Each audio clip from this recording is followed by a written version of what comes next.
everyone, and welcome to Clean Water Conversations, the podcast where we have casual discussions about creating clean and clear waterways right here in Lancaster County. I'm Ken. Hey, everybody, this is Allison. This is a big celebration. Always a celebration I'll on tell Clean Water you what. Conversations. Well, that is true. That is true, but this is the 30th episode. 30. And the studio audience loves it. Of course they do. We have had all kinds of guests, all kinds of moments, and, Yes. and we've had fun the whole time doing Always. this stuff. So is there a standout memory, a standout moment in any of those episodes? It just sticks in your head that... So many. But two that I will call out is that I love the fact when I meet somebody in Lancaster and they have recently learned about the podcast and they tell me, I just found out about this. I went back and downloaded the entire season and I binged everything while I cleaned the house. I love those people. Oh, I know. It just makes my heart warm because I'm like, oh, you loved us so much. It was the whole season. And then in the same day or in the same week, I meet somebody from a state or federal agency and they're telling me about how they discovered some episodes. And what a wonderful way to hear so many different kinds of voices. Yeah. Like, oh, it's so true. Like, we are shifting the narrative. This is one of the most fun ways to do that with real voices, real people, the stories that matter. Yeah. How about you, Ken? For me, it all comes back to sitting in a stream, doing a live broadcast, Yep. and I'm sitting there thinking, how did I get here? This is my day at work. I know. I'll tell you what. It's so unusual, so fun. That was one of the most fun moments. But we've had a lot of fun moments on this show, and that's absolutely been a hoot.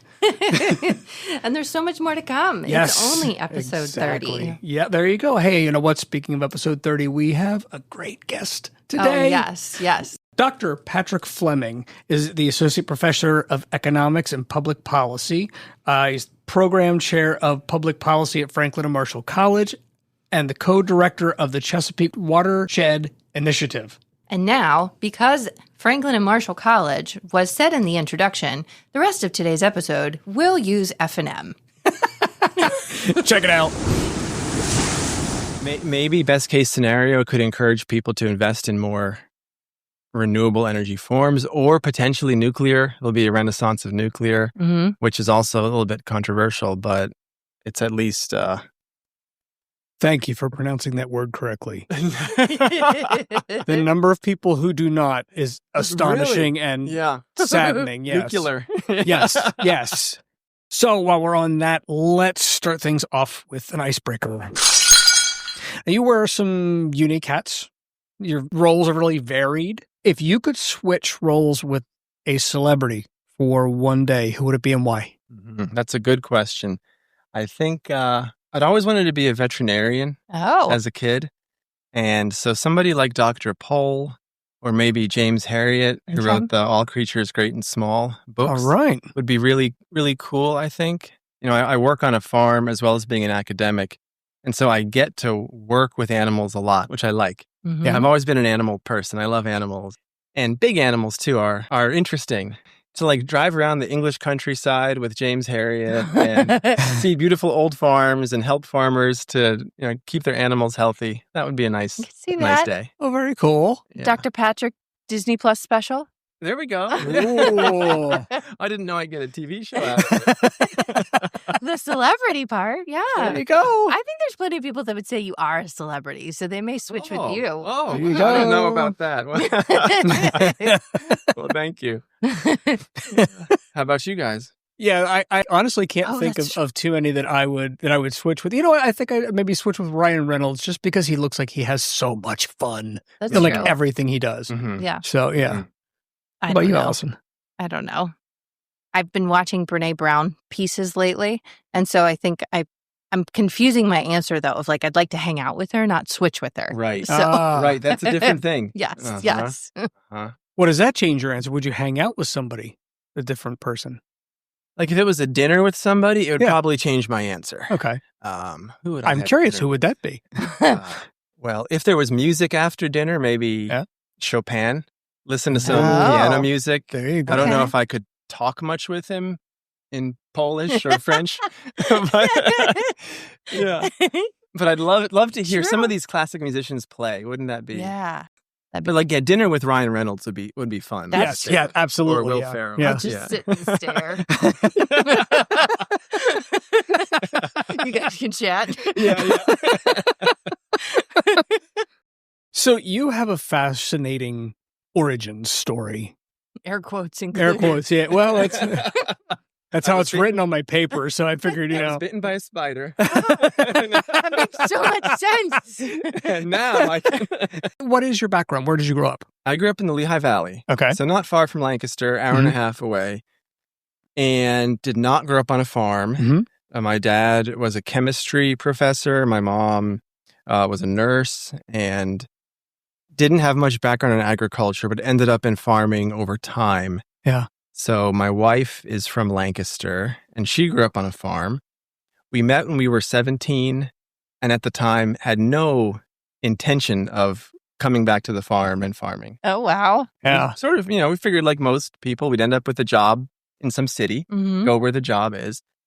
And then it was only over time, and especially from reading different authors. So I did a master's degree in theology and philosophy and read some agrarian authors like Wendell Berry is a major influence, G.K. Chesterton, a couple other authors that talk about going back to the land as something attractive and healthy for people and for communities. And so that planted the seed in our minds. And so we started talking about that. Like, should we try to make a go of it on the farm? Because we didn't know if it was feasible. We thought it was attractive, but is it feasible? Yeah. Yeah. So we spent a year, came back to Lancaster for a year. I call it my apprenticeship year on the farm. And for her, it was just kind of getting reacquainted with things she knew growing up. And during that year, we realized for it to be feasible, like many small farms, we'd need an off-farm income source. Mm-hmm. Most farms, there's about 2 million farms in the U.S. today, and over 90% of them are what are considered part-time farmers, where they have substantial 90%. off-farm income sources. Wow. So most of our food is grown by that 10% who are full-time farmers, but a lot of farms are making ends meet by diversifying and having off-farm income sources. So I went to grad school at University of Maryland, got a PhD in agricultural economics, and with the intention of coming back to the farm if we could make it work. And so after the coursework was finished for the PhD, we came back to Lancaster and wrote the dissertation from the farm. It was sort of one of those times in my life where it did feel like a healthy balance of I could spend 4 hours writing, then I can't write anymore. You're at a writer's block after a certain time. So I can go and do productive work with my body outside in the fresh air and have a nice sort of healthy balance of work. And then the idea of getting an academic job in Lancaster was totally uncertain. And then in 2015, a job ad came up at F&M right in my field, which is environmental economics. Wow. And we thought this is too good to be true, but I'll try. I'll apply. We'll see what happens. And I made my cover letter stand out enough that they called me to be in their top 10 like short interviews. Mm-hmm. In the cover letter, I wrote how I had some Franklin and Marshall F&M students come to the farm and milk a cow. And I think that piqued their interest. Like, who's this guy that has already had F&M students at his farm? And so they interviewed me and that went well. And I came back and eventually it worked out. So it was sort of providential that I could land an academic job right here where the farm was. That's wonderful. That's how we're here. Yeah. So was academia always part of what you wanted to do? It was. Looking back, I mean, I had the veterinarian goal as a child. I loved animals. But at a pretty young age, I realized if you're going to be a veterinarian every day, not just for one day, you're with sick animals all the time. Yeah. And that can be kind of hard. Mm-hmm. And I've always had an intellectual side. My dad was a chemistry professor. He moved to the Lehigh Valley to work for Bethlehem Steel. But then as manufacturing left the U.S., he had a mid-career shift into academia. Okay. And that was a challenging shift for him. Like midlife career shifts are always challenging. And so he always advised me against academia. But I think as like many children, you sort of sometimes resist your parents' advice, but then end up being like them in the end anyway. Mm-hmm. And that's sort of what happened in my case, where I have a very similar demeanor to my dad. And so we both ended up in the same type of occupation. Okay. But just in in different ways. My nephew did the exact opposite. His dad was a doctor, and so when he was young, we say, "Are you going to go into medicine, be a doctor like your dad?" And his response at like 9 or 10 years old was, "No, the human body is disgusting." So just the exact opposite. Yeah. You know? That wasn't going to happen in his case. So some of your academic pieces include a combination of agriculture, economics, and conservation. Mm-hmm. One of those projects was Big Spring Run. Yeah. So curious what interested you in that initially. And that project has recently celebrated kind of an anniversary of sorts.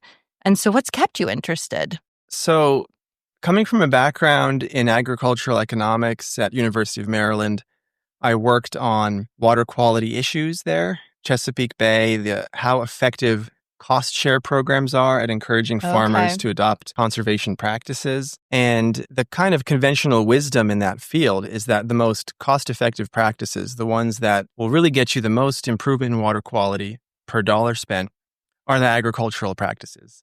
The things like cover crops, planting buffers along streams, better manure storage facilities, things like that. And so when I came to F&M and heard about the research of some geologists that work there, Bob Walter and Dorothy Merritz, it really piqued my interest, in part because they were looking at like what was on the landscape before European settlement. Yeah. And how can that inform the types of approaches we take to restoration today? And one of the things they discovered was that a lot of the valley bottoms in Lancaster County and throughout the mid-Atlantic have sort of been buried by what they call legacy sediment. Right. And people, this has now become a somewhat common term, but in case listeners haven't heard of it, the idea is that there are many mill dams constructed over the colonial period that are now mostly gone. And we've kind of forgotten about some of their impacts. But if you put a wall in a low-lying area and then clear cut the trees and farm land for the first time, there's tons of soil erosion that washes into the waterways, but it gets blocked behind that wall. And so all these low-lying areas have this legacy sediment that all carbon dates within the past 300 years or so. But then if you trench down underneath it, you find a clear difference in the color of the soil and the types of seeds in the soil and the carbon dating of the soil to be like 1,000 to 10,000 years old, which indicates stable ecosystems long before the European settlers arrived. Yeah. And those types of seeds and soils indicate wetland soils. So their approach is to unearth these wetlands that existed in valley bottoms. And so as I heard about this, it was very interesting to me. Sure. But as an economist, I thought, is this practical? How expensive is this? And so our first study was to look into that question, is what is the cost to reduce a pound of nitrogen or reduce a ton of sediment in local waterways and in the bay, doing this approach in comparison to other approaches. And what we found was what really interested me to continue working in this is that for sediment and phosphorus reduction, it was very cost effective, kind of like an order of magnitude of 10 times more cost effective than the comparison practices, which are commonly considered the ones that are low-hanging fruit and really good to do. And they are good practices. But the logic behind it is that there's economies of scale. It's expensive up front, but you're getting a lot done with one big project. And then for nitrogen, it was similar order of magnitude to the low-cost practices. So that really motivated me to keep researching, then expand in other ways. So how do we do better outreach to landowners about this practice? What are the potential economic benefits of restorations of this type? That's kept me interested over the years. Yeah. Is it completely unique? Like, I understand that those two were some of the first researchers, but the work at F&M, is it completely unique to that area?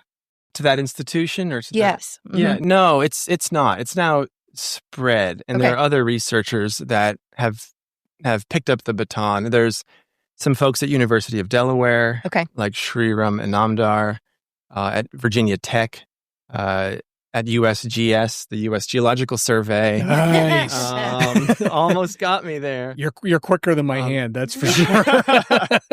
But then it's important to also point out, like, the mill dam issue was ubiquitous in the Mid-Atlantic region and the East Coast. But then in other parts of the U.S., there's legacies of human impacts that have affected the landscapes just as much, but in different ways. So, for example, we're working with researchers from Minnesota and Iowa who look at how drain tile has affected the water table. and essentially lowered the water table. If, with all the fields having so much drain tile in it, the water table gets lowered.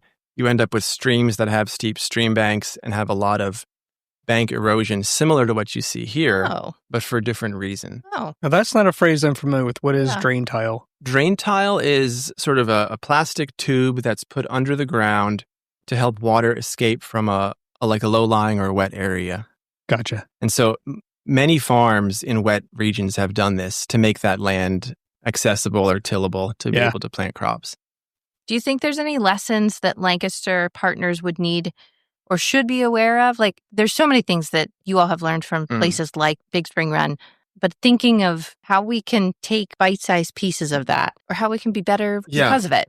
I think some of the lessons are things that I think Lancaster Clean Water Partners and partner organizations do very well already.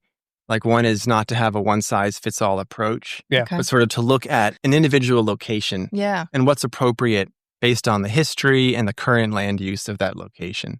That sort of notion, I think, is an important takeaway of our work, sort of to have a locally appropriate approach. And I think Lancaster Clean Water Partners is very good at that.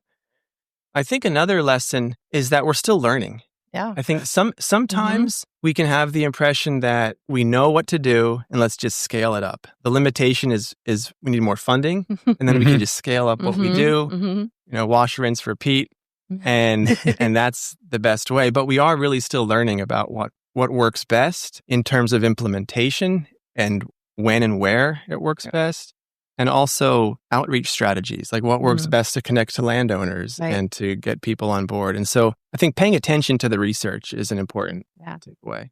Oh, well, we'll use that just to jump right into your research paper. Excellent. How convenient. Your research was about new ways to do outreach and using the community to work together. So, tell us more about that recent Catchment Council idea. Yeah, thanks for asking about that. So the paper was recently in the Journal of Soil and Water Conservation, and I should shout out to my co-authors, Leah Palm-Forster at University of Delaware, and then Hannah Connick and Alice Fodor, who were also at Franklin and Marshall College. And in this study, we tried to answer the question of how do you best encourage landowners to cooperate across multiple properties, for one thing, and just how do you encourage engagement among landowners who might be hesitant to be engaged. And that's really important. If you want to do conservation work, water quality work at scale in Lancaster, there's so many landowners, you have to get people to work together. This is not Iowa where there's one 10,000 acre farm. We have lots of landowners living in close proximity along streams. How do we get people to think of this as a shared resource to work on together? So we formed these groups called catchment councils, where they're defined as sort of groups of landowners who are adjacent to a stream. They're given a common goal that's measurable and the resources to try to achieve that goal, which includes a budget, financial resources, but also information to try to get to their goal. And the council was really formed based on some of the prior research on social science and how do you get people to get interested and engaged. Yeah, so what works? I love that. So just to give some of the things that inspired the council, one is just the importance of trust, that building trust really matters. And it sounds obvious, but it's hard to do. Yeah. And it takes work. But there are a lot of examples of it working well. Sure.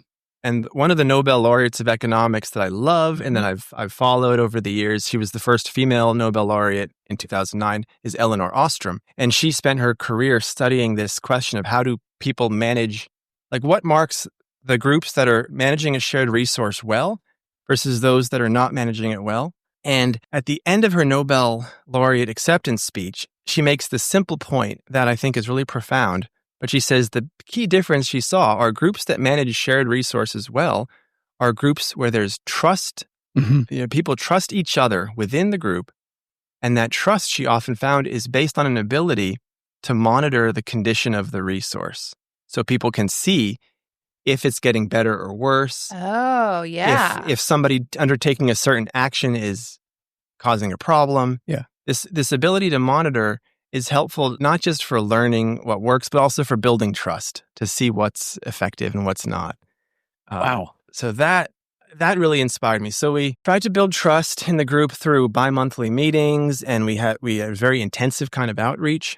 Members would reach out to non-members who were their neighbors rather than having somebody you don't know reach out to you. All that stuff was very helpful. But what also matters are incentives. Economic incentives really do matter. So we had a budget for the council, $20,000 that they could spend as they saw fit. And then we also had information matters too. Giving people the information they need to solve a problem matters, and the way it's framed matters. And one of the things that we really paid attention to was, in the one case, framing information so as not to blame any particular party for a problem, which again sounds obvious, but with environmental problems, sometimes it can come across as blaming. Oh, the finger pointing. Yeah, absolutely. And so we wanted to avoid that at all costs. And I think the research on the legacies of a landscape lend themselves well to that kind of a thing. This is a problem we've inherited. We're working on it together. And it's not primarily the result of any one group's practices today. Yeah. And in terms of information framing as well, another important factor that we saw was peer comparisons. We gave landowners maps of erosion on the streams in their property and how much erosion was contributed over the past 15 years, and then compared that to what's typical in Lancaster County or in that catchment. And so landowners who are below typical erosion thought, that's great. I have very slowly eroding stream banks, and that confirms what I've seen. Right?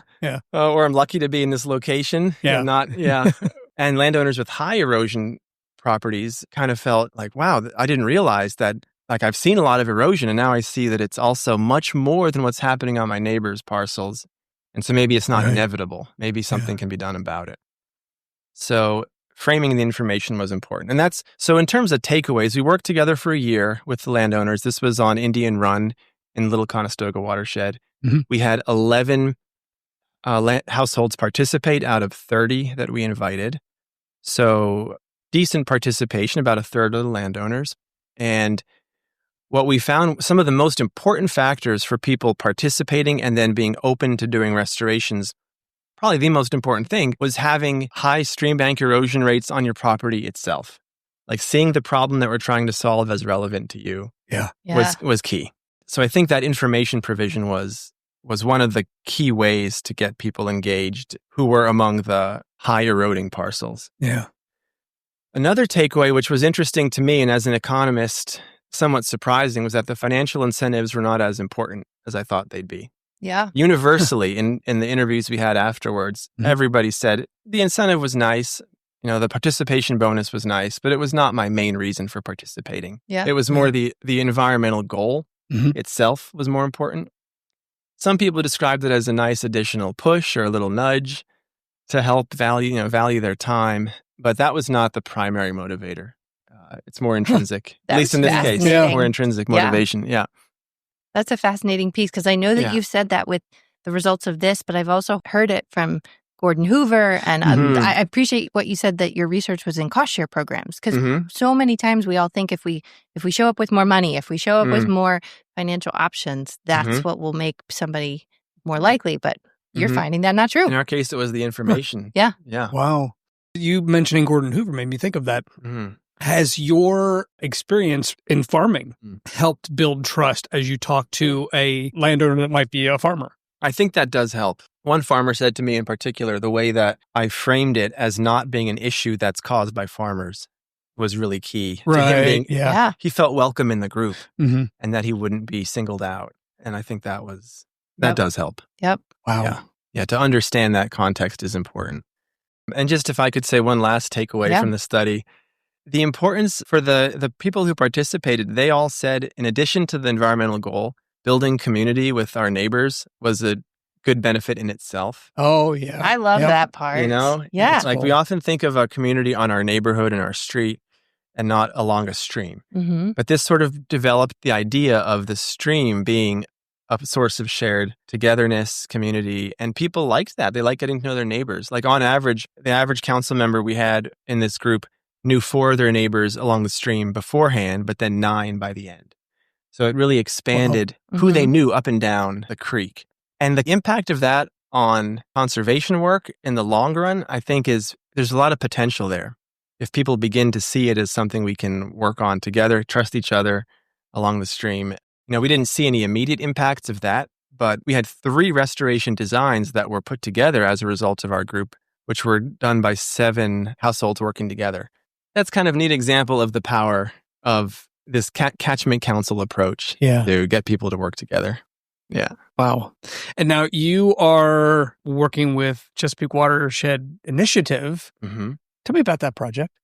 Yeah, so that's a group of us at Franklin and Marshall. It's an interdisciplinary team with myself, with Bob Walter, Dorothy Merritz, and Chris Williams, who are in earth and environment and each have their own specialties in studying natural ecosystems. We've also looped in other faculty members at F&M to do research on local businesses and psychology, psychological reasons that people care for stewardship or not, a bias towards what's natural or not. We're looking at a lot of different questions across different folks at F&M. But in a nutshell, what Chesapeake Watershed Initiative does, CWI, is we take an understanding of the history of a landscape and how to restore landscapes guided by that history and try to disseminate that information. One of our pillars is interdisciplinary research. Mm-hmm. One of them is education through close collaboration with students, trying to launch careers of students into this type of work. And another is publicly engaged action. So something like the catchment councils would be an example of that. But another big example of our work currently is with the Blue-Green Connector along the Little Conestoga in downtown Lancaster that goes through part of F&M's campus. And so we've worked closely with Emily Landis, who was a prior guest on this show on that project. And we've been tasked with designing a monitoring program for the effectiveness of that restoration and also helping to inform the trail, the scientific exhibits on the trail to make it a living learning laboratory. Yeah. So research, education, and publicly engaged action are the 3 pillars of our group.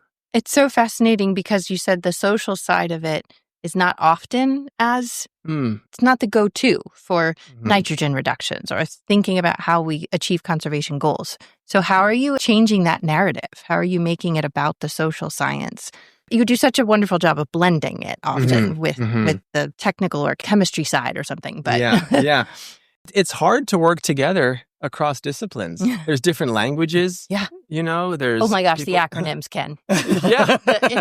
Different acronyms in departments. That's right. My head would explode. Yeah, and in the clean water world, tons of acronyms. In the policy world, tons of acronyms. Yeah. But then in academia, it gets blown up even further. So you really have to get practice speaking about what you know in a way that other intelligent people would understand, even if they haven't had the same training as you. Yeah. Sure. And so I've worked at that over the years. And I think working with this team at F&M has been an aid to get practice doing that. But the social science side is so important. And I think environmental economists have been saying that for a while, and maybe it is fine. It is getting some traction, but you can't say it enough that for example, in a county where a lot of the land along streams is owned by private individuals. Sure. And then even the land that's owned publicly, it's still people that manage it and make decisions about it. There's no way that we can improve our waterways and get clean water without a careful and thoughtful approach about how to engage people. Yeah. And how economic incentives are important. Absolutely. And I think environmental economics was really born out of that kind of insight, that you can't sustainably conserve something in the long run without paying attention to the people, the human communities that use it, the economic landscapes that it's in, that those things need to go together to really be sustainable. Have you seen a shift in that, how it shows up, I'll say, with agency level conversations? Like so much attention on nitrogen reductions, bay modeling things that tell us you have to get to this point. I feel like we have experienced somewhat of a shift within the CAP or the Countywide Action Plan program, where it was all about project numbers at first. And then we started to feel that, okay, we have to add the people. The other components there, it's like you're saying, there's more awareness about it. But is that what you've experienced as well within the economic side? Certainly in the policy side. Okay. And with the 2025 Bay goals coming up and with some soul searching that goes with that. I think that has also led people to sort of, some people anyway, to expand the set of indicators we're looking at. That's true. Okay. In my opinion, I think that might be part of the impetus. I agree with you that there is more, I think, focus more recently on some things aside from just the chemical indicators of water quality that are also, that we need to pay attention to. Yeah. So your work in this space also connects with other leaders in the Chesapeake Bay watershed. Specifically, you have participated in workshops and publications with the Scientific and Technical Advisory Committee, or STAC. Very good. What are some of the topics you've researched for that?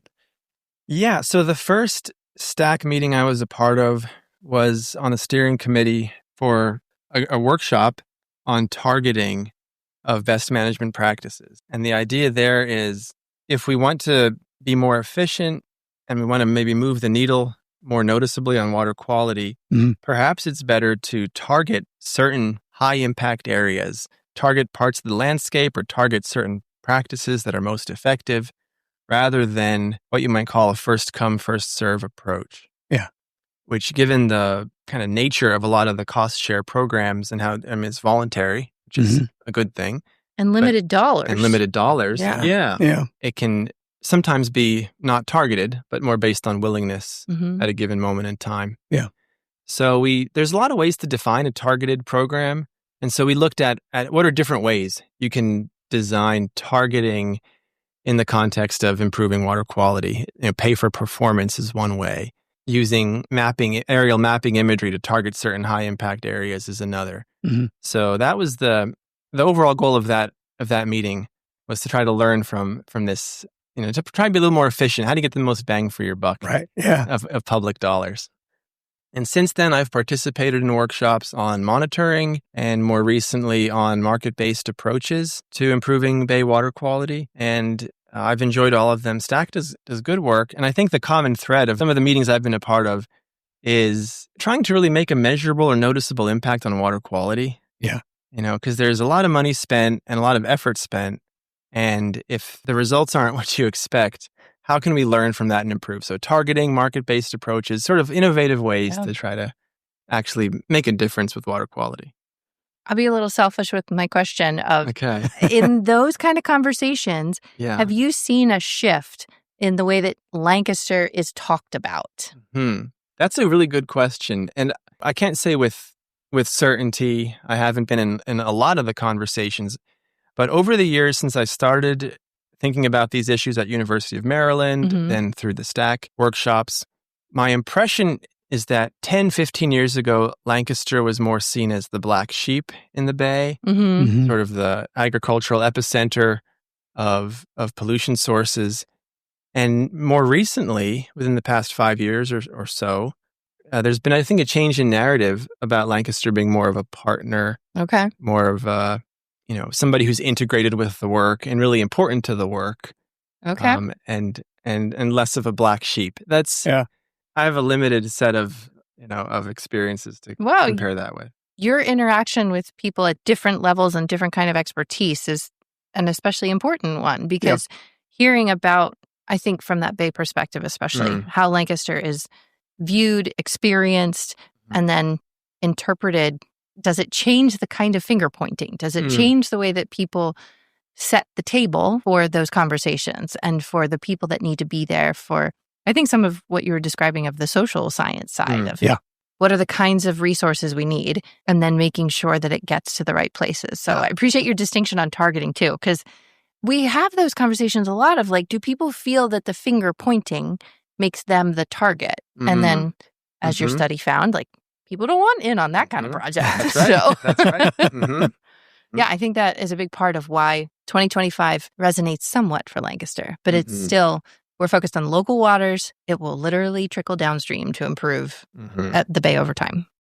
In Lancaster, we are looking at a collective goal of clean and clear water by 2040. Before that date arrives, we're looking at the end of 2025, the end of the Bay Agreement that you had mentioned, as a milestone for local and Bay-driven goals.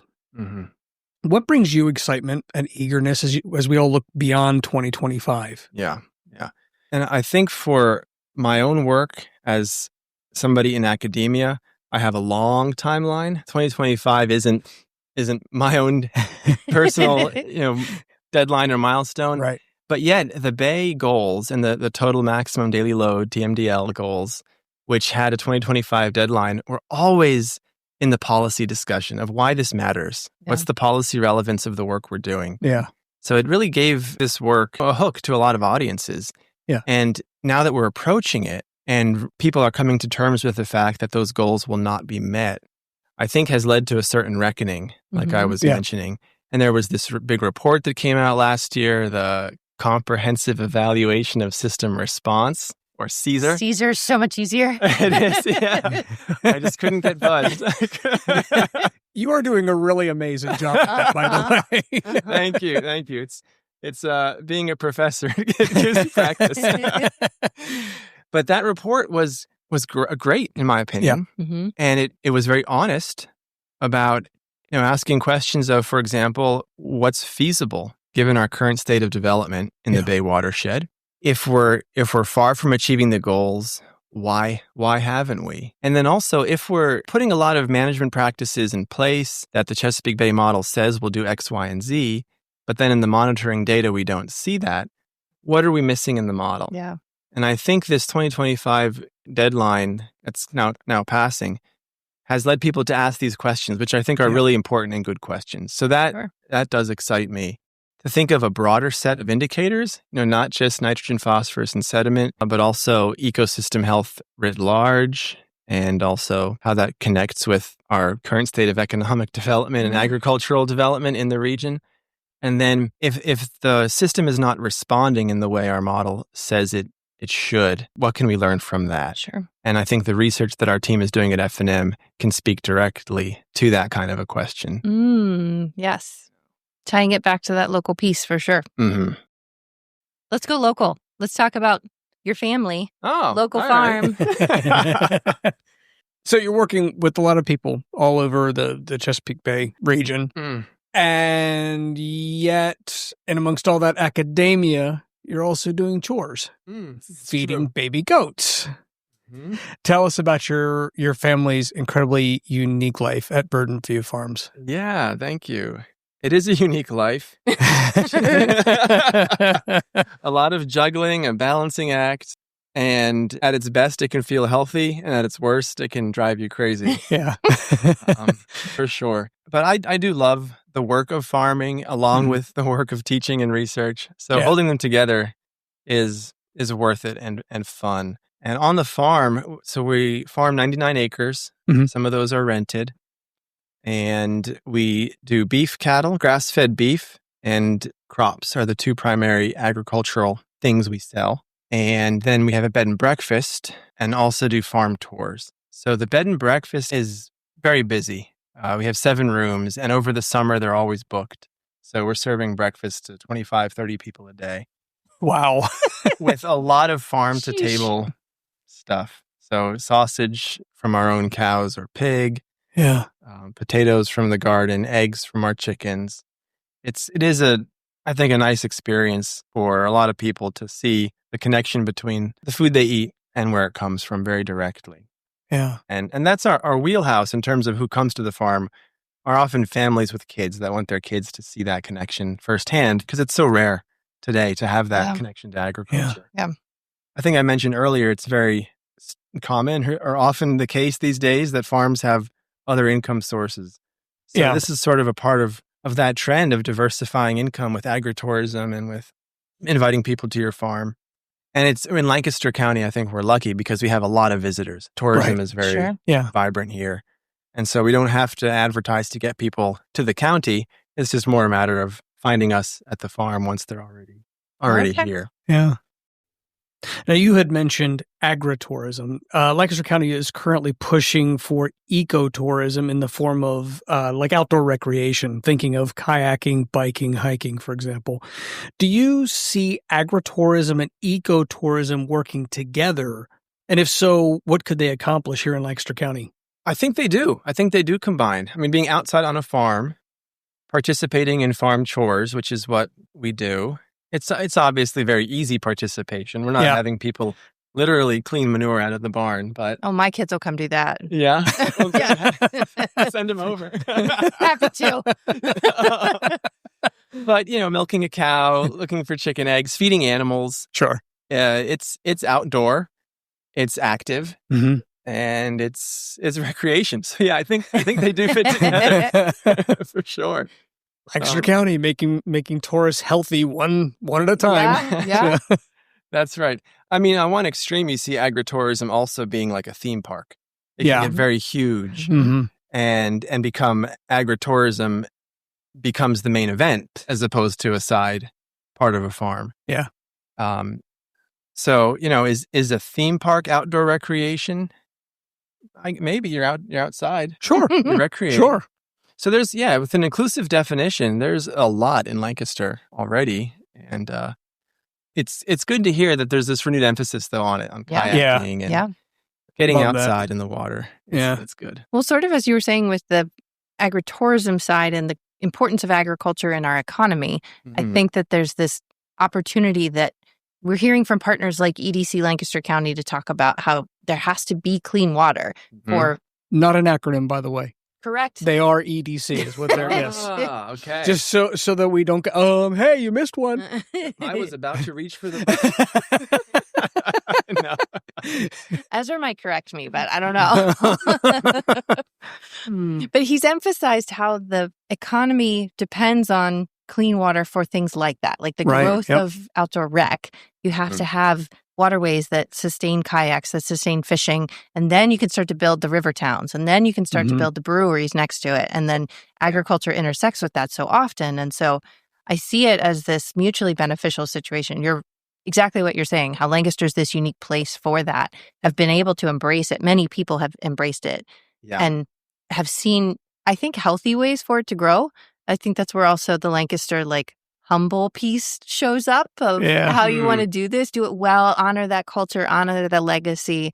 And I so appreciate how your family has done that with sunflower festivals and ways that you can come do the visits. And it's such a unique thing. Yeah, thank you. No, but that's so true. And that excites me about the blue-green connector on Little Conestoga is bringing people from Lancaster into connection with their waterways. So true. I think in some cases, the waterways are sort of seen as a little bit dirty and not as places where people want to gather. Yeah. But like you're saying, I think the clean water comes first. The restoration comes first. But that's just one part of a bigger picture of making it an attractive place for people to want to be. Mm-hmm. I think being an attractive place may include baby goats. It may possibly. Which then, of course, brings me... I snagged that segue this time. That's... You're getting so good at that. That brings me to my favorite segment, Trivia Time. So, as we have discussed, you have Virgin Few Farms. And one of the types of animals that, ironically, you didn't mention was that you have goats. We do. On the farm. The video of your wife with the baby goats is so cute. Yeah. I'll tell you what. And Marcus, our son, was on the front page of LNP with the goats this summer. This summer? Lancaster newspaper. Oh, actually, not an acronym though. They also, Oh, I'm going to go find that one. He's adorable.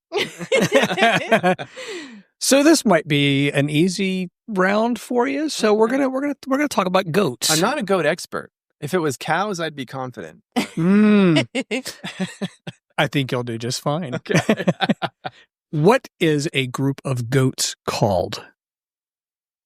I'm gonna guess a herd. It is a herd. Yeah. Very good. We're starting off with a bang. Nice. What is a female goat called? A doe. It is a doe. How about the preferred name for a male goat? They're usually Billy. Oh, but a buck? You mean a buck. Exactly. Yeah. True or false? Goats can be taught their name and come to it when called. Oof. I'm going to guess true. It is true. I haven't done it. In your own experience? We haven't gotten that far with our goats. Fair enough. They run to food, that's for sure. How does a mother goat identify her individual kids? Ooh. I'm going to guess by smell, but maybe The bleat?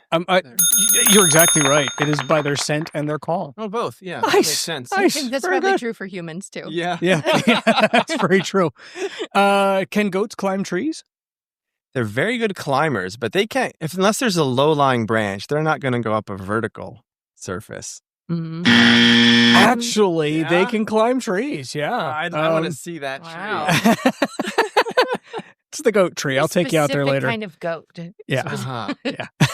Well, mountain goats will climb up a vertical surface up that way too. So, yeah. So Okay, maybe I underestimate. yeah. The next installment of a rock wall. Goats are used in what athletic exercise? Goat yoga. That's exactly right. Yep. How many compartments are in a goat's stomach? I think 4, like a cow. It is 4. Very nice. Very nice. In spite of the rumors that the goats will eat anything, feeding a goat an imbalanced diet will cause the goat to experience what ailment where carbohydrate intake is significantly reduced and the body depletes its glucose stores? So there's a disease called ketosis in cows where that happens. That's exactly right. Same thing. All right. Yeah, Yes. very good. See, you know more about goats than you think because of the They're cows. related to cows. Yeah, exactly. Founder affects what part of a goat's body? Founder? Mm-hmm. Hooves. Yeah, it's feet. Right. Very good. What is the smallest breed of goat? The Nigerian dwarf or the pygmy? The pygmy. You got it. Yep. They're both small. Nice. What do you call a goat that naturally has no horns? Oh. I had no idea until I looked it up. So So again, in cows, they're called polled. I don't know. There you go. Okay. bingo, This is great. bingo. Now I'm Stick with getting your it. cow knowledge. You're doing great. I mean, because we actually we have 55 cows, but we have Mhm. like 6 goats. The goats are Yeah. more for cuteness. you Yeah, know, yeah. but- They're great on social They're media. great. They are. Here's the next 2 questions are kind of interrelated. Mhm. Are screaming goats a unique breed? Oh, screaming goats? I don't think so. You are absolutely correct. They are not. Okay. How about fainting goats? But fainting goats are. Fainting goats are. Yeah, they Yeah. really do just faint. I love seeing you cracking up over here. Have you ever seen a fainting Oh, I goat? love those They are videos. hilarious. Ken, that's our goal, is to find a goat for the podcast. We're going to do a little bit of lightning round here. As you know, Okay. the GOAT is also an acronym for greatest of all time. Ah. I'm going to name a sport. Mhm. You tell me, according to Sports Illustrated, who is the GOAT, the GOAT. greatest of Ooh, all time I in like that this. sport. Okay. All right, basketball. It's got to be Michael Jordan. It is. Or Some people might say LeBron James. so the Bonus debate. points. But Nice. I'd say Jordan. Yeah. How about football? Let Tom Brady, I guess. Yep, that's correct. How about baseball? Baseball. Don't overthink it. Okay. Babe Ruth. Woohoo. Okay. All right. This one's going to be a little tougher. How about gymnastics? Oh my goodness. Still around. Mary Lou Retton. Oh, you know what? I would think along those lines too, Okay. but Sports Illustrated said Simone Oh, Biles. Simone. Of course. Yeah, More recent. yeah. You were trying to give me a clue. Yeah. Are you Definitely. cheating over there? No. How about boxing? Boxing. Muhammad Ali. Yeah. Ice hockey? Wayne Gretzky. Nice. Wow. Where did I come up with that? Soccer? So some might say Messi, but I would say Pele. Oh. And you would agree with Sports Illustrated. Okay. Nice, All right. nice. How about swimming? Michael Phelps. There you go. Wow. My personal favorite. How about professional wrestling? Professional wrestler. Did you know that Ken is a professional wrestler? I Was. Was. I'm not anymore. No. I did not know, but Yeah. I should have known. Yeah, because I'm totally built like a professional wrestler. Yeah. So then I have to say Ken is the GOAT. No. I should have set that up, but well done. How about Hulk Hogan? No. No. I'll give you one more chance. You have heard of this guy, and you have heard his signature phrase. Oh. Woo! Ric Flair. Okay. There you go. You got it. He would have been way down my Well, that is our trivia. That is the greatest trivia of all time. And that is our show. Thank you so much for joining us today. And we learned a lot today. Absolutely. Yeah. Thank you so much for the education and and Ace at avoiding the acronyms. Oh, thank you. Made it for a very fun and entertaining show. We will be back in just a couple of weeks. Until then, take care. Bye. Clean Water Conversations is brought to you by Lancaster Clean Water Partners and by our contributing sponsor, Native Nook Nursery and Nature Shop, your local source for plants, trees, and everything you need to create a beautiful, thriving backyard habitat. For more information, go to nativenooknursery.com. If you have comments or suggestions for show topics or are interested in becoming a sponsor, please contact us at info@lancastercleanwaterpartners.com. Thank you for listening.